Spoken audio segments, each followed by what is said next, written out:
가지 오해에 대해서 저희들이 말씀적으로 풀어가 볼 수 있도록 하나님 은혜를 베풀어 주시옵소서. 이 시간 우리와 함께 하실 것을 믿고 예수님의 이름으로 기도합니다. 자, 저희들이 이제 구원을 받았잖아요. 구원을 받고, 그렇지만 우리는 여전히 어떤 최종적 목적지가 있음을 성경은 말합니다. 이미 우리가 그리스도 안에 있어 구원을 받고, 우리가 부르는 것처럼 그 어디나 어디라고요?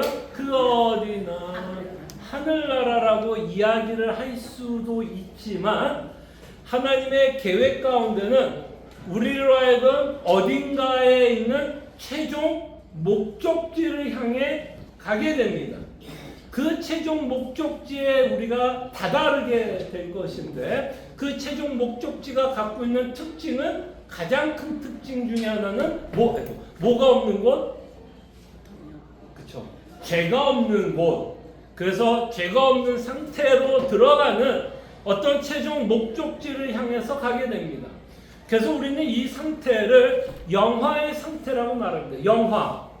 좀 쉽게 이야기하자면 어떤 상태냐면, 더 이상 죄를 지을 수 없는, 그죠? 지금은 그 어디나 하늘나라와 같은 그 맛을 보지만, 우리가 이 땅에 살 때는 죄를 지어야 안 지어요? 죄를 지어요. 그러나 이 영화의 상태에 들어가면 가장 다른 게 있다면, 우리는 더 이상 죄를 짓지 않는 상태에 들어간다는 거예요. 그것이 하나님이 우리를 향한 최종 목적지라고 이야기를 하고 있는 것을 보게 됩니다. 그래서 우리가 받은 구원을 어떤 신학자들은 이렇게 표현을 하는 거예요. 이미 우리가 구원을 받았고, 최종 목적지는 아직 들어갔어요? 이미 들어갔어요? 그렇죠? 아직은 들어가지 않았죠. 그래서 우리의 구원을 설명하려고 이런 단어로 표현하는 거예요. 이미와 아직. 네, 그래서 이미 우리가 구원을 받았지만, 최종 목적지, 최종적 영화의 상태라고 하는 구원의 최종 종착지가 있다라고 성경은 말씀합니다. 자, 그런 의미에서 우리의 삶은 이미와 아직이라고 하는 이 긴장감 가운데 살아가게 되는 거예요. 우리가 하나님을 믿지만 여전히 이 땅은 누구도 같이 지배하죠? 사탄이 지배하고 또 죄가 지배하는 세상에 저희들이 살아갑니다. 그래서 하나님을 믿는 기쁨은 분명히 있지만, 여전히 타락한 세상에 살아가고 있는 우리에게는 또 어때요? 기쁨도 있지만 고난도 있고 버거움, 삶의 여정을 우리들은 살아가고 있다는 것을 보게 됩니다. 그래서 우리는 이미와 아직이라고 하는 이 구원의 상태에 살아가고 있고, 상당한 긴장감 가운데 살아가요. 자, 그럴 때 이미와 아직이라고 하는 이 상태에 살아가는 우리의 삶은 때로는 쉽지 않을 수가 있고요. 예, 그 문 열려다가 혼났어요, 장모님. 예, 따뜻한 게 좋으시다는 지금 여론이, 예, 저도 한번 열 번 했다가요. 예, 따뜻함을 또 선호하시는 분들이 많아서. 예. 자, 어쨌든 그런 우리는 긴장감에서 저희들이 살아가고 있다는 것을 보게 됩니다. 그래서 우리의 이 이미와 아직 간에 살아갈 때 여전히 여러분과 저는 어떤 싸움을 하죠? 무슨 싸움? 영적 싸움을 하게 돼요. 그 영적 싸움은 뭐야? 끊임없이 사탄은 우리를 유혹하고 넘어뜨리려고 하고, 그런 가운데서 우리는 살아가게 됩니다. 자, 근데 이제 여기서 우리가 좀 생각해 보고 싶은 건 뭐냐면, 이미와 아직 가운데 우리가 구원을 받았어요. 그죠? 구원 받았죠?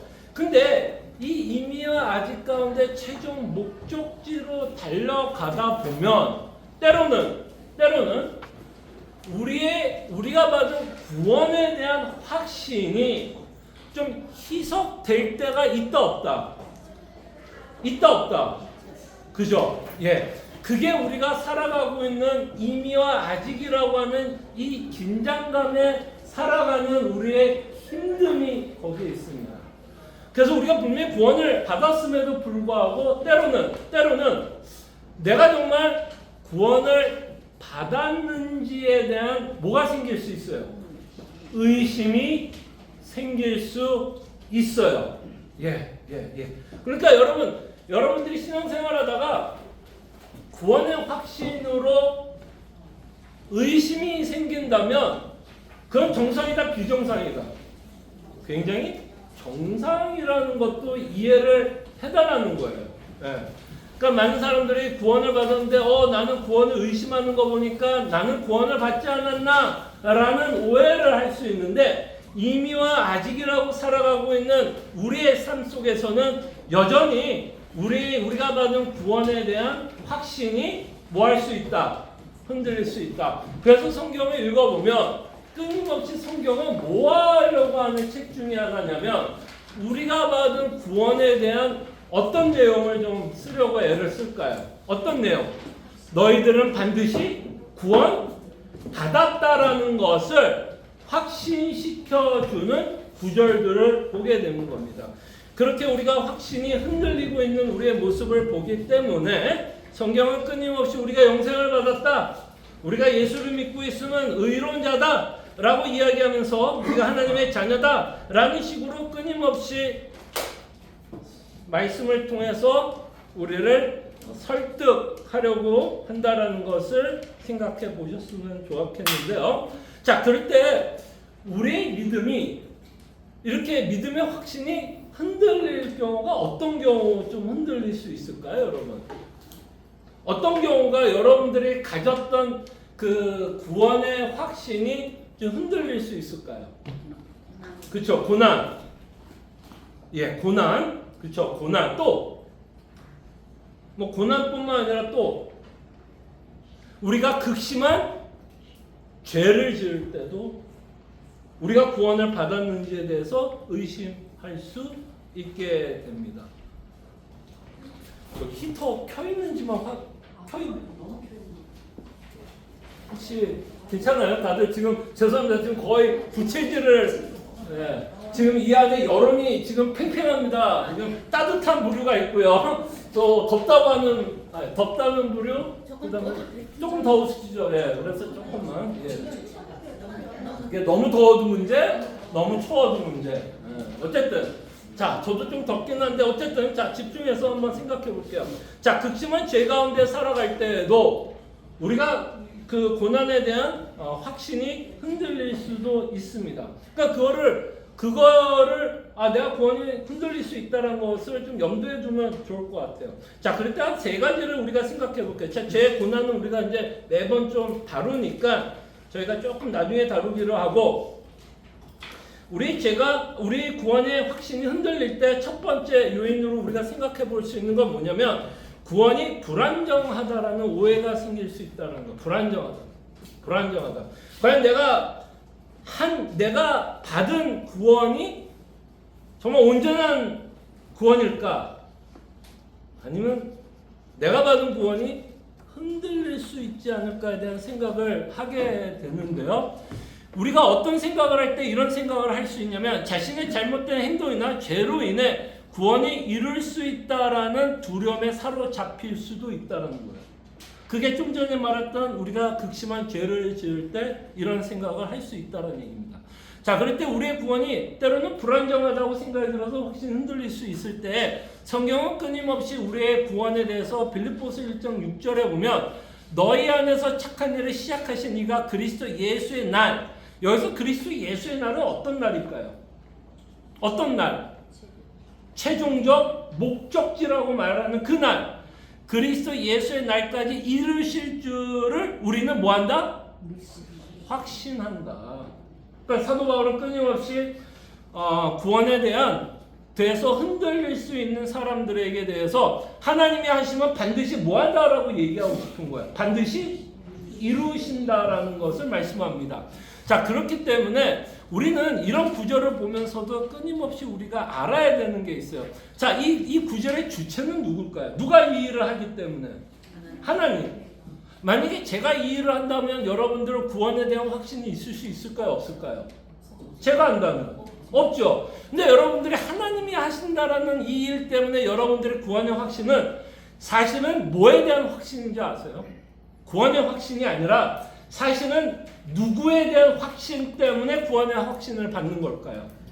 하나님에 대한 확신이에요. 내가 믿고 있는 하나님이 어떤 하나님인 것을 내가 알고 믿고 있기 때문에 전능하신 하나님, 천지를 지으신 그 하나님이 내 구원을 작정하시고 계획하신다면, 그 일을 시작하셨다면 내가 믿고 있는 하나님은 어떤 결론이 나올 수밖에 없어요. 반드시 이룰 것이라고 우리는 믿는 것이죠. 그래서 우리의 구원은 끊임없이 누구의 관점으로 봐야 돼요?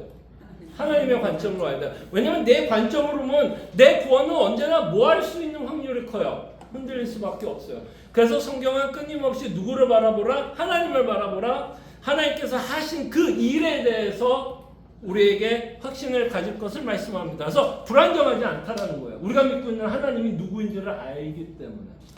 자, 그리고 로마서 8장 29절 30절에 보면 사도 바울이 이 시제가 굉장히 기가 막힙니다. 기가 막힌 시제를 써요. 이 시제가 우리가 좀 생각해 봤으면 좋겠어요. 자, 이제 30절을 우리가 볼 건데 29절에 보면 하나님이 미리 하신 자들을 또한 그 아들의 형상을 본받게 하기 위해 미리 정하셨으니 이는 그로 많은 형제 중에서 맏아들이 되게 하려 하심이니라. 또 미리 정하신 그들을 또한 부르시고 부르신 그들을 또한 의롭다 하시고 의롭다 하신 그들을 또한 영화롭게 하셨느니라. 자, 30절에 보면 이 모든 시제가 어떤 시제로 사용되고 있어요? 뭐 쉽게 얘기하면 과거, 현재, 미래 다 어떤 형이에요? 다 과거형이에요. 그리고 더 중요한 시제가 뭐냐? 과거 완료형이에요. 이 과거 완료형이 갖고 있는 의미가 뭘까요? 과거도 과거인데 과거 완료형이라 그러면 무슨 의미를 갖고 있는 것 같아요? 이 일은 됐다라는 얘기, 되었다라고 얘기하고 싶은 거예요. 근데 여러분 여기에 보면 이거는 과거 완료형으로 쓰면 안 되는 단어인 것 같은데 과거 완료로 쓰고 있는 단어가 있어요, 없어요?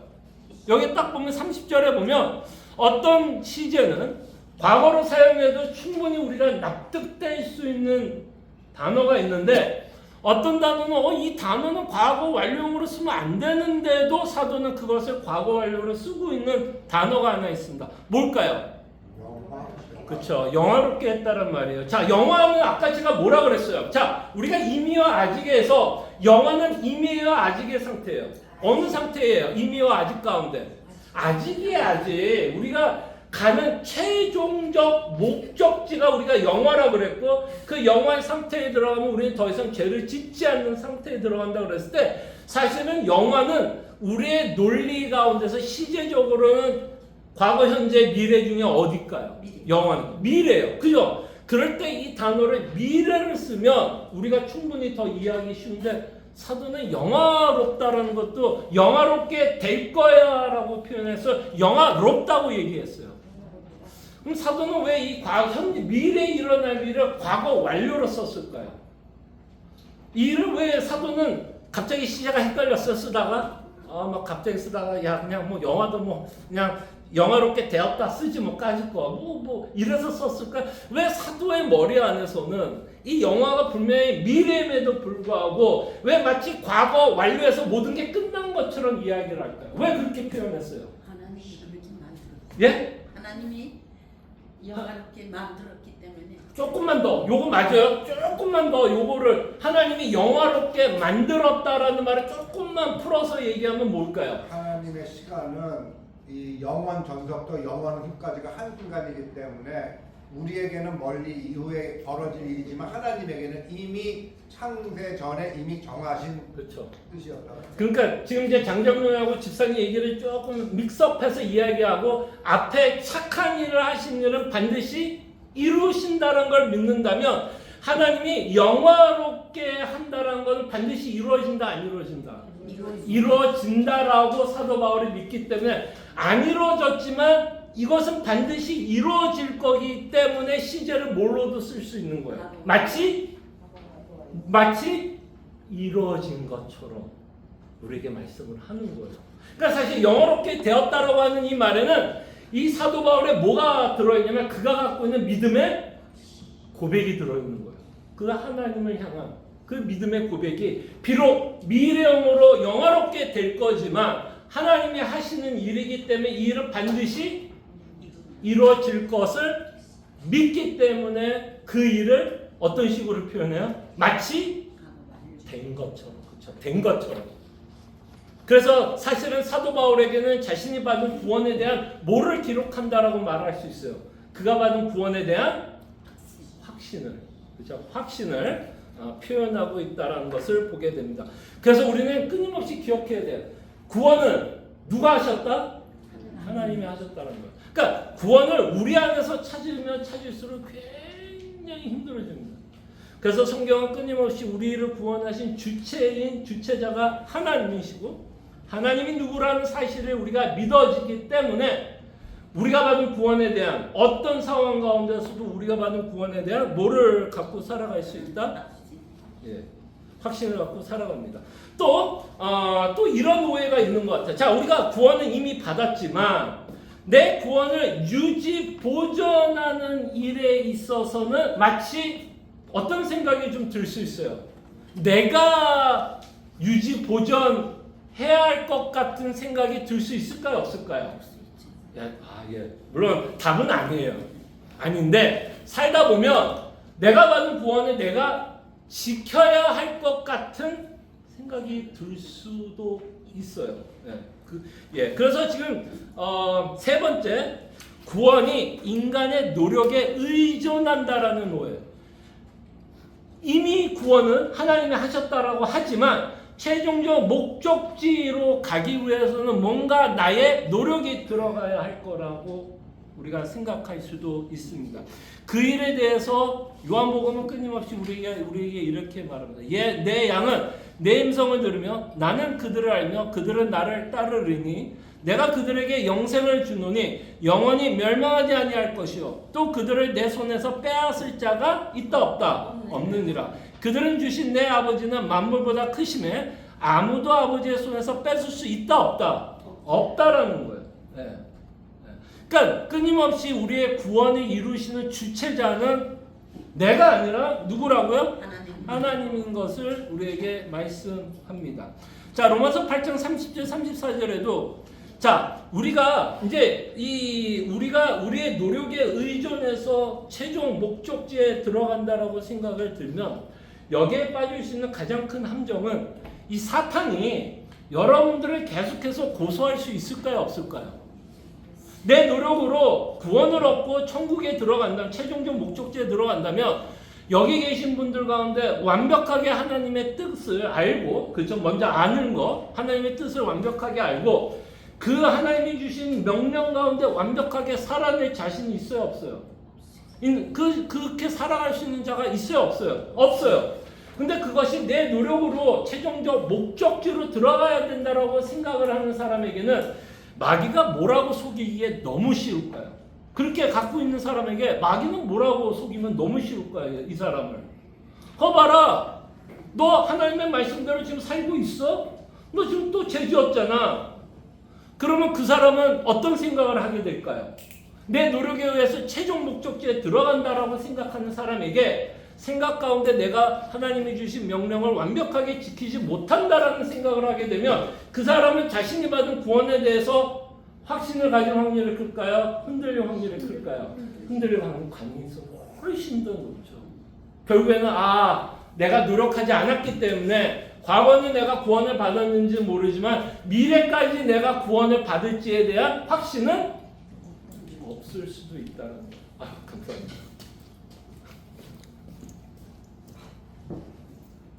이렇게 제가 그냥 땀 뻘뻘 흘리면서 지금 하고 있다는 게 녹음되고 있죠? 사실은 더워서 지금 땀 뻘뻘 나는 건데 또 이것만 보는 사람들은 또 제가 또 열심히 너무 열정껏 가리키니까 딱 많이 흘리잖아요. 그렇게 알게끔 하죠. 어쨌든 감사합니다. 자, 그래서 성경은 끊임없이 이렇게 얘기해요. 자, 설사 여러분들이 부족해도 끊임없이 여러분들의 구원은 누가 이루어요? 하나님이 하신다는 게 가장 중요해요. 이게 오히려 믿는데 굉장히 큰 방해가 되고 있는 걸 보게 돼요. 우리는 공짜를 되게 좋아하는데 이상하게 구원이 공짜라 그러면 그것도 잘 안 믿어요. 무슨 말인지 알겠어요? 정말 구원이 공짜임에도 불구하고 은혜로 우리가 받았다 그러는데 막상 은혜라 그러면 내가 뭔가 또 해야 될 것 같은. 자, 그럴 때 마귀는 너무 쉽게 우리를 속일 수 있어서 사도 바울이 이렇게 말합니다. 자, 누가 능히 하나님께서 택하신 자를 고발 의롭다 하신 하나님이시니 누가 정죄하려 죽으실 뿐 아니라 다시 살아나신 이는 그리스도 예수시니 그는 하나님 우편에 계신 자여 우리를 위하여 간구하시는 자시니라. 비록 우리가 부족할 수 있어요, 없어요? 있어요. 그리고 끊임없이 우리는 부족할 겁니다. 그럼에도 불구하고 이 구원은 누가 하신다? 하나님이 하시고 예수 그리스도께서 십자가에 죽으셨다라는 것을 통해서 여러분과 저는 어떤 자죠? 구원받은 자인데 사도 바울의 표현을 하자면 우리는 의롭다함을 받은 자들입니다. 그러니까 이 사도 바울이 말하고 싶은 내용이 이거예요. 자, 사도 바울이 이 마귀가 여러분들을 이렇게 얘기해. 야, 너가 하나님의 말씀대로 지키면서 살아? 그럼 우리 할 말 있어요, 없어요? 있어요, 없어요? 없어요. 마귀가 하는 말이 맞아요, 틀려요? 틀려요, 맞아요? 우리 말씀대로 살아요? 아니잖아요. 맞아요, 마귀가. 그럼에도 불구하고 우리의 구원이 흔들리지 않는 이유가 뭘까요, 여러분? 마귀가 맞음에도 불구하고. 그쵸. 이 말이 중요해. 하나님 의롭다는데 이 의롭다는 말이 굉장히 중요해. 자, 보세요. 이게 중요해. 자, 마귀가 고소를 해요. 그래서 제가 잘못했다라는 게 들킵니다. 들통이 나요. 그리고 마귀가 한 말이 틀려요, 맞아요? 맞아요. 그럼에도 불구하고 마귀가 하는 말이 나에게 아무런 효력이 없는 것, 최종 심판자가 누구인지를 아셔야 돼요. 마귀예요, 하나님이에요? 하나님이라는 게 중요해요. 마귀가 오라도 최종 심판자는 뭐라고 얘기했어요? 예수 그리스도 안에 있는 자에게는 뭐라고 그랬어요? 정죄함이 없다라고 이야기했기 때문에 마귀의 말이 맞음에도 불구하고 그리스도 안에 있는 자에게는 정죄함이 없고 뭐도 없어요. 심판을 받지 않게 됩니다. 거기서 우리의 담대함이 나와요. 여기서 성도들이 많이 헷갈리는 부분이 이거예요. 여러분과 제가 의롭다함을 받는 건 내가 잘해서가 아니에요. 근데 많은 경우가 목사님 나 이거 잘 못하는 것 같고 나 저거 못하는 것 같고 나 이거 안 했는데 맞아요, 틀려요? 맞아요. 그럼에도 불구하고 우리는 어떤 자예요? 아주 철면피고요 뻔뻔한 사람들이에요, 여러분과 저. 그럼에도 불구하고 오늘 히브리서를 통해서 뭐라 그래요? 하나님의 보좌 앞에 뭐하라? 뭐하라? 담대히 나오라고 얘기하고. 뭐예요? 철면 깔고. 그러니까 예수 믿는 사람들의 특징이 뭐냐면 얼굴이 두껍다, 얇다. 그래서 제가 살을 안 빼요. 뺄 수가 없어요. 이게 빼면 이 얇아지는 순간 이 징표가 없어지는 거 이렇게 되면 요거는 좀 통통하게, 나머지 몸은 좀 빼더라도 얼굴은 좀 두툼하게. 정말 그게 예수 믿는 거예요, 사실은. 근데 많은 사람들이 이러면 내가 천국 갈 수 있어. 그 사람은 못 가요. 그렇게 생각하면 못 가요. 진짜 많은 사람들 맞아. 나 죄인이야. 나 요번 주에도 못 사. 그러나 주님께서 최종 심판자로서 나를 의롭다 하신다면 그 약속 믿고 가는 거예요. 네, 그 약속 믿고 가는 거예요. 그러니까 끊임없이 우리의 구원의 확신은 끊임없이 하나님에게 있다는 것. 내 안에서 찾으면 여러분들은 굉장히 오해를 갖게 되고 의심하게 되고 굉장히 힘들어진다는 걸 기억해 주시길 바랍니다. 그 다음에 또 하나 우리가 오해할 수 있는 건 아까 말한 것처럼 우리 노력이 들어가야 될 거라고 생각을 하지만 또 하나의 문제는 뭐냐면 우리가 하나님의 관계에서 끊어질 수 있을 거라고 생각을 합니다. 자, 어느 때 이렇게 하나님의 관계에서 끊어질 거라고 생각할 수 있을까요? 또 하나의 오류가 뭘까요? 똑같은 오류. 어떤 오류? 어떤 오류에서 아유, 나 같은 사람은 하나님이 사랑할까? 라는 의심과 오해를 할까요? 어떨 때? 똑같은 이슈예요. 아까 그거랑. 아, 내가 이렇게 죄 지었는데. 아, 나 오늘 요번 주 성경 안 읽었는데. 아, 기도도 안 했고. 뭐 예배도 요번 주 빠졌는데. 아우, 나 같은 사람 정말 하나님이 사랑할까?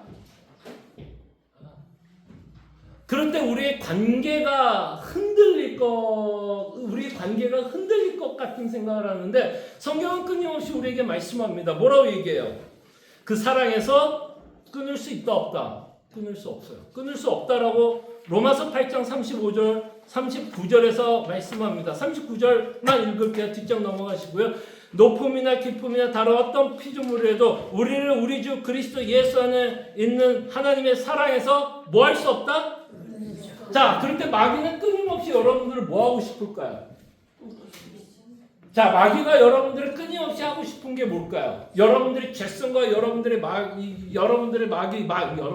마귀들은 끊임없이 우리를 뭐 하려고 그럴까요? 예? 속이려고 해요. 그러니까 우리가 예수님 안에 있으면 그 사랑에서 끊을 수는 없어요. 이건 객관적인 팩트입니다. 근데 뭐라고는 느낄 수는 있어요, 없어요? 끊기지는 않았는데 마치 끊긴 것 같은 느낌은 받을 수 있을까요? 없을까요? 그 느낌은 받을 수 있어요. 안 끊겼음에도 불구하고 끊겼다라고 생각을 해서 마귀는 뭐 하고 싶은 거예요? 우리를 뭐 하고 싶은 거예요? 속이고 싶은 거예요. 그래서 마귀가 끊임없이 하고 싶은 건 이렇게 끊긴 거로 생각해서 우리가 마땅히 즐거워하고 기뻐해야 되는 관계를 뭐 하는 거예요? 누리지 못하게 하고 싶은 거예요. 끊임없이 사탄은요. 사탄의 목적은 여러분들의 구원을 뺏을 수 없어요. 만약에 여러분들의 구원을 사탄이 뺏을 수 있다면 하나님, 사탄 누가 더 전능한 존재예요? 여러분들의 구원을 뺏을 수 있다면 하나님, 사탄 누가 더 센 사람이에요? 사탄이 더 센 거예요. 그건 말이 안 돼요. 그렇지만 마치 우리가 이 관계에서 끊어진 것 같은이에요. 끊어진 게 아니라 것 같은 느낌은 받고 그로 인해서 우리로 실망하게 하고 절망하게 하고 불안하게 할 수 있기 때문에 사도 바울은 끊임없이 그 사랑에서 끊을 수 없다. 그 다음에 로마서 8장 32절 한번 볼게요. 자, 자기 아들을 아끼지 아니하시고 우리 모든 사람을 위하여 내주신 이가 어찌 그 아들과 함께 모든 것을 우리에게 주시지 아니하시겠느냐. 저희들은 이 구절을 보면 참 좋아합니다. 어떤 방점이 이 구절이 좋아요? 여러분 이 구절을 보면 제일 좋아하는 말이 뭐예요 여기서? 자, 여기서 제일 좋은 그 내용이 뭐예요? 모든 것을 하나님이 주시겠다. 자, 그럼 우리가 좀 생각하기를 바랍니다. 여기서 말하는 모든은 여러분과 제가 생각하는 이 땅의 것은 아닐 것 같아요. 제가 왜 그렇게 얘기할까요? 우리가 생각할 때 이 모든 하면 뭔가 이 땅의 것으로 생각할 수 있죠. 그러면 여러분 한번 여기서 이제 우리 생각을 좀 해보자고요. 자, 이 서신서를 쓴 사도 바울도 예수를 믿어 우리가 생각하는 모든 것을 누렸나요? 어때요, 여러분? 한번 생각해봐요. 이 로마서를 쓰고 있는 자가 누구예요? 사도 바울이잖아요. 그럴 때 우리가 이 모든 것을 주신다 그러면 우리가 생각하기에는 이 땅의 것이라고 생각하잖아요. 야, 그럼 하나님이 예수님 주셨기 때문에 야, 내가 이 땅에서 갖고 싶은 거, 원하는 거, 뭐 필요한 거 다 주시겠다라는 식으로 이 구절을 이해할 수 있다 없다? 충분히 이해할 수 있어요. 모든이라 그러니까. 근데 이제 문제는 이 서신서를 쓴 사람도 우리가 생각하는 혹시 우리가 오해하는 것처럼 모든 것을 누리며 살았다라고 말할 수 있을까요? 없을까요? 어때요? 사도 바울 여러분 생각하기에 정말 우리가 이 땅에서 누리는 모든 걸 누렸어요? 아니면 예수 믿어서 오히려 다 잃어버렸어요? 어느 쪽에 더 가까워요? 사실 잃어버렸어요. 그러면 우리가 여기서 좀 생각해야죠. 이 모든이 우리가 생각하는 모든은 아닐 수도 있겠다라고 생각을 하셔야죠. 그러면 뭐 사도 바울만 예외? 그럴까요? 사도 바울을 확 예외시키고 우리가 그냥 모든 하면 이 땅의 그럼 사도 바울 너무 억울하지 않아요? 그렇다면 여기서 말하는 모두는 뭐 여러 가지 의미가 있겠지만 저는 좀 최종 목적지로 좀 이해하고 싶어요. 정말 하나님이 예수님이 우리를 위해서 정말 이미 구원이 이루셨다면 지금 하나님이 우리에게 주시려고 하는 마지막 약속은 뭐예요? 이 땅의 것이 아니잖아요. 하나님이 우리에게 유보하고 있는 마지막 약속은 뭐예요? 최종 목적지 아닐까? 영화의 상태 아닐까요? 그러면 자기 아들까지 줘서 우리를 지금까지 구원을 하셨다면 그 최종 목적지인 그 구원을 왜 안 주시겠냐는 거죠. 무슨 말인지 알겠죠? 그러니까 이 말씀을 통해서 뭐예요? 하나님이 우리에게 약속하는 최종 목적지에 대해 반드시 주신다는 거죠. 아들까지 줬는데 그까짓 거 뭐 최종 목적지가 하나님께 뭐라고 아들까지 줬는데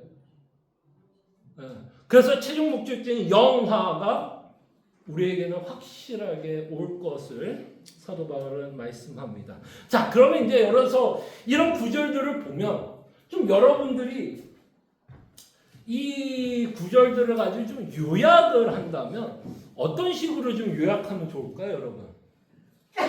정말 예수 그리스도를 믿는 자들은 좀 뭐라고 표현하면 좋겠어요? 여러분들의 말로 한다면 반드시 구원을 받는다라고 우리가 이 구절을 가지고 좀 결론 내릴 수 있지 않을까요? 자, 그거에 대해서 5번을 한번 보고 5번에 이건 제 말이 아니라 웨스트민스터 신앙고백서에 보면 사실 이 내용이 어떤 내용을 품고 있냐면 성도의 견인이라고 하는 내용을 품고 있습니다. 자, 성도의 견인에 대해서 웨스트민스터 신앙고백서는 성경을 가지고 최종적으로 이런 결론을 내립니다. 뭐라고 결론을 내리냐면 하나님이 사랑하시는 독생자 안에서 받아들이시고 성령으로 말미암아 효과적으로 부르시고 그 다음이 중요해요. 그 다음이 이제 지금까지 우리가 읽었던 구절의 결론부 아니겠어요?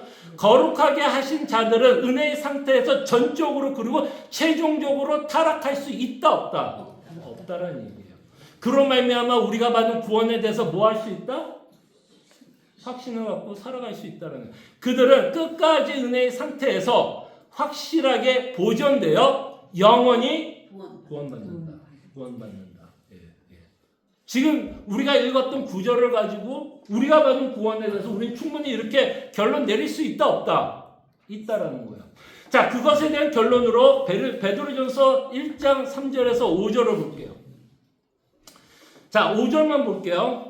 1장 5절 마지막 9절. 자, 너희는 말세에 나타내기로 예비하신 구원. 이 예비하신 구원은 어떤 단어로 대치가 될까요? 사도 바울이 썼던 단어, 어떤 단어들? 영화. 그렇죠? 영화의 상태 또는 제가 지금 여러분들에게 쓰는 최종적 목적지라고도 말할 수 있겠죠. 너희는 말세에 나타나기로 예비하신 구원을 얻기 위하여 믿음으로 말미암아 하나님의 능력으로 보호하심을 받았느니라. 그러니까 지금 여러분들은 이미와 아직 가운데 굉장히 긴장감 가운데 여러분들의 믿음을 지키면서 지금 어디를 향하고 있어요? 최종 목적지를 향해 가는데 이 최종 목적지에 순례하기는 쉽다 어렵다? 무진정 어렵다. 거기에는 고난도 있고 여전히 마귀들은 우리를 계속해서 속여서 넘어뜨려오고 우리의 죄성이 있어. 우리가 참 구원의 확신이 뭐 할 수 있다? 흔들리는 상황 가운데 있을 수 있지만 베드로는 뭐라고 얘기하고 싶은 거예요? 하나님의 능력으로 보호하심을 받았다라고 얘기합니다. 자, 그러면 이제 여기서 우리가 하나님이 여러분들을 어떻게 보호할까? 이제 이게 중요한 거예요. 하나님이 여러분들 보호해야 안 해요? 어떻게 보호해요? 어떻게 보호해? 이게 중요해요. 어떻게 보호해요? 어떻게 보호해요? 진짜 어떻게 보호해요? 보호하신다며. 어떻게 보호하냐가 중요해요. 자, 이제 답이 나오는데 한 사람만 계속 그냥 하니까 제가 무시하고 있고요. 한 사람을. 이 이름 너무 짜고 고스 짜고 친다고 생각할 수 있어요. 자, 하나님이 여러분들의 믿음을 보존하는 방법은 말씀과 기도예요. 말씀과 기도. 자, 제가 요한 아까 읽었던 구절들이 다 뭐예요? 다 말씀이죠. 그 말씀을 통해서 여러분들에게 하나님이 뭘 줘요? 뭘 줘요? 확신을 주잖아요. 내 구원을 뺏길 수 없어. 정말 아들까지도 주셨는데 모든 걸 주지 않겠어? 그러니까 하나님이 여러분들을 보호하는 방식이 뭐냐면 말씀과 기도예요.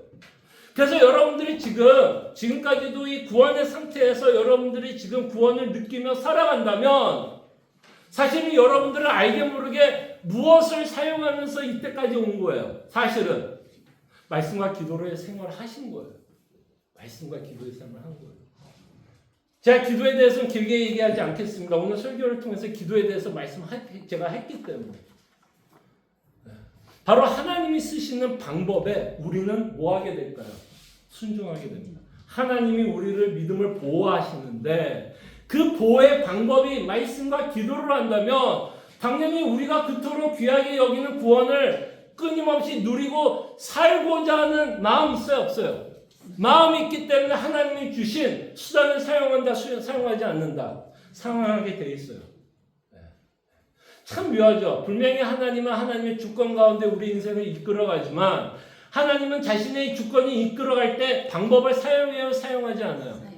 자, 보세요. 만약에 하나님이 다 하셨어요, 구원. 그럼 굳이 사도 바울 쓸 필요 있어요, 없어요?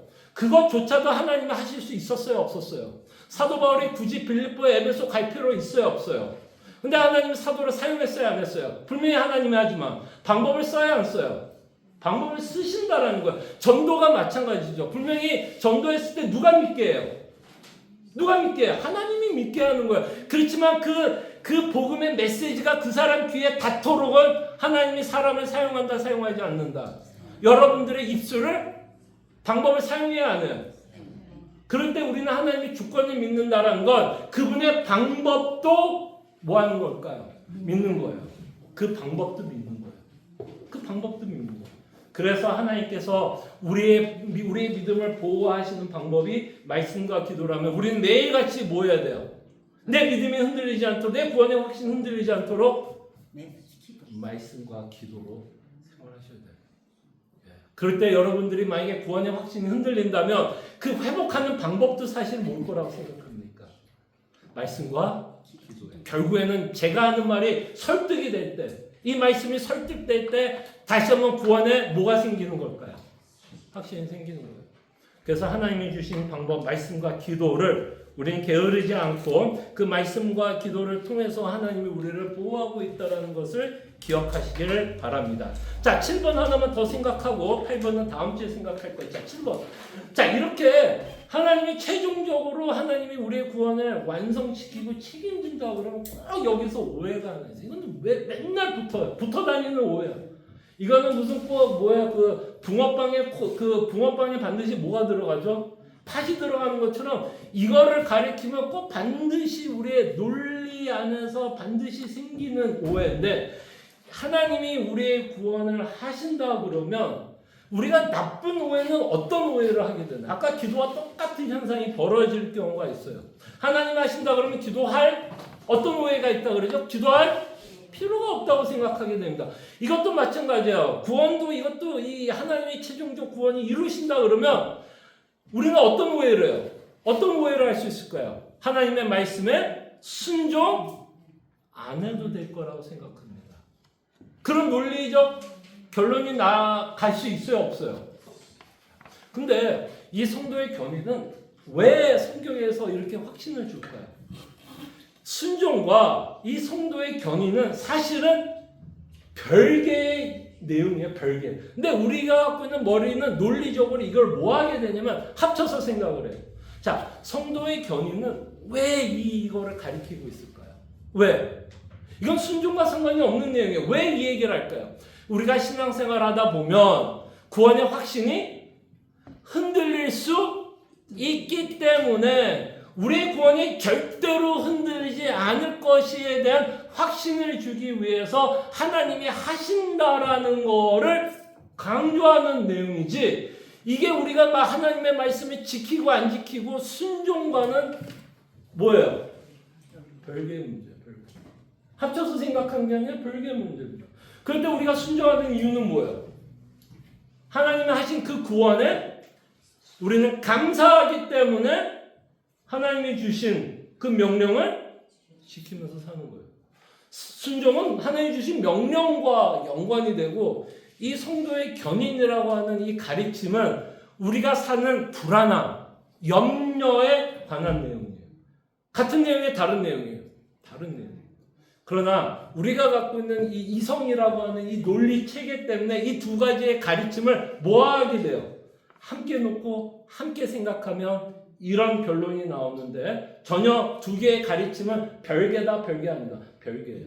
별개예요. 이거는 뭐를 위해서 하나님께서 가르쳐 주신 내용이에요? 우리의 불안한 마음. 구원에 대한 불안한 마음에 구원은 반드시 이루어진다라는 확신을 주시기 위해서 하나님이 가르치고 있다면 순종은 하나님이 베풀으신 은혜에 대한 감사함으로 우리는 지켜 사는 거기 때문에 이 두 개의 가르침은 별개의 가르침이라는 것을 기억하시기를 바랍니다. 자, 다음 주에 이제 우리가 볼 문제는 이겁니다. 여전히 이렇게 가르쳐도 성경이 읽어보면 마치 예수를 믿다가 떨어져 나간 자들이 있어요, 없어요? 있어요, 없어요? 있어요. 그것도 어떻게 해요? 그죠? 분명히 여기 보니까 이건 뭐 하나님 한 번 믿으면 다 믿을 것 같고 최종 목적지까지 갈 것 같이 얘기했는데 아니 어떤 구절에 보면은 예수를 믿는 것 같은데 예수에서 떨어진 자들의 이야기가 있더라는 거예요. 자, 그럼 제일 중요한 건 그거예요. 그 문장, 그 문구들이 어떤 내용들 가운데서 그 얘기를 하고 싶은지를 보셔야 돼요. 거기서 만약에 성도의 견인에 관한 이야기를 하는데 뜬금없이 예수를 믿다가 떨어져 나갈 수 있다라고 하는 구절은 거의 없어요. 뭔가 딴 얘기 하다가 그 얘기가 나오는 거지 성도의 견인을 갖고 그 얘기는 하지 않습니다. 그리고 설사 예수를 믿다가 떨어지는 사람들의 이야기가 있다고 쳐도 그것은 또한 우리에게 뭐를 주기 위해서 쓴 내용인지 알아요? 경각심과 경고를 주기 위한 거예요. 우리 보러 더 분발해야 되는 부분이 있기 때문에 경고와 경각성으로 우리에게 말씀하고 있다는 것을 좀 기억해 보시고 다음 주에 몇 가지 본문을 가지고 생각해 보도록 하겠습니다. 자, 기도하고 마칠게요. 자, 이 본문 끊임없이 기억해 주시길 바라고 하나님이 여러분들에게 주신 구원을 매일매일 맛보며 기뻐하며 사시기를 바랍니다. 기도할게요. 참으로 고마우신 하나님, 우리는 이미 구원을 받았지만 여전히 아직이라고 하는 최종 목적지를 향해 기다리며 살아갑니다. 그래서 이 삶은 참 기쁨도 있고 감사할 내용도 참 많지만 여전히 우리의 죄성과 마귀와 타락한 세상에 살고 있어 우리의 믿음이 흔들릴 때도 많고 우리가 받은 구원의 확신이 흔들릴 때도 있습니다. 그럴 때 하나님은 우리에게 확신할 수 있도록 여러 말씀으로 우리에게 증거하고 있고 말씀하고 있을 때 주님 이 말씀을 믿을 수 있도록 우리에게 은혜를 베풀어 주시고 무엇보다도 기도하며 겸손히 주의 말씀을 믿고 순종하며 살아갈 수 있도록 우리의 마음을 지켜주시고 성도의 견인과 순종을 함께 생각하는 것이 아니라 별개의 것으로 우리가 생각할 수 있도록 주님 은혜를 베풀어 주시옵소서. 이 시간 우리와 함께 하신 하나님께 감사하고 예수님의 이름으로 기도합니다. 아멘.